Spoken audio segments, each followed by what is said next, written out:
Le président du Conseil supérieur de la magistrature, Dieudonné Kamuleta, a interpellé mercredi 21 août dans la salle d'audience de la Cour constitutionnelle. Les magistrats du pays, à travers leurs syndicats, rapportent la prospérité. S'il est opposé et ferme, décrit le journal. Il a de manière sévère recadré l'approche des magistrats syndicalistes dans leur démarche, tout en fustigeant l'usage des réseaux sociaux.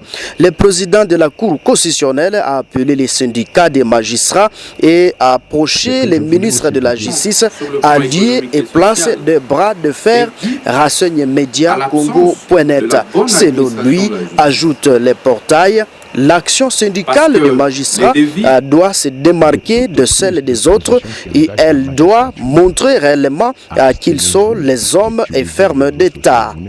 Les 7 syndicats de la magistrature congolaise protestent depuis 2 semaines contre les sorties médiatiques du nouveau ministre d'État à charge de la justice et garde des Sceaux, rappelle Econews.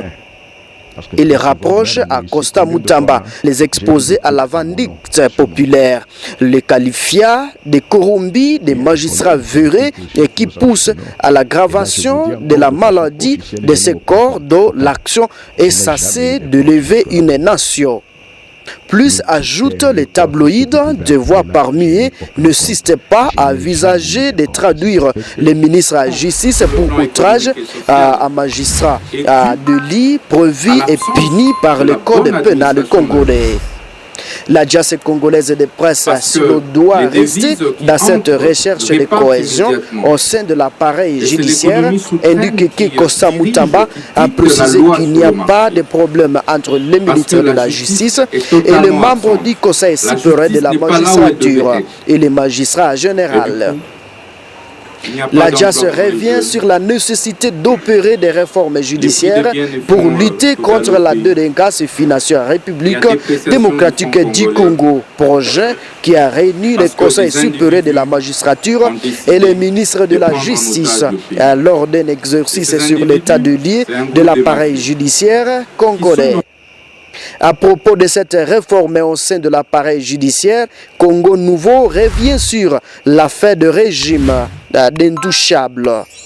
Les quotidiens évoquent l'action du ministre d'État à charge de la justice et garde des Sceaux, Costa Mutamba, qui a fait que le général Jean-Claude Kifoua soit traîné à justice devant l'auditoire général des forces armées de la République démocratique du Congo.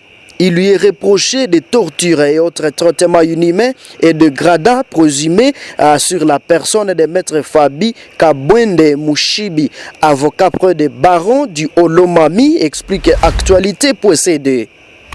Des consommateurs associés à la lutte contre la vie chère. Dans un autre registre, certains journaux reviennent sur les échanges entre les associations de consommateurs congolais et le vice-premier ministre de l'économie nationale, Daniel Mukoko Samba, quelques 3 jours après avoir reçu les gros importateurs. Note les quotidiens. Daniel Mukoko Samba a réuni les organisations du droit des consommateurs jeudi 22 août.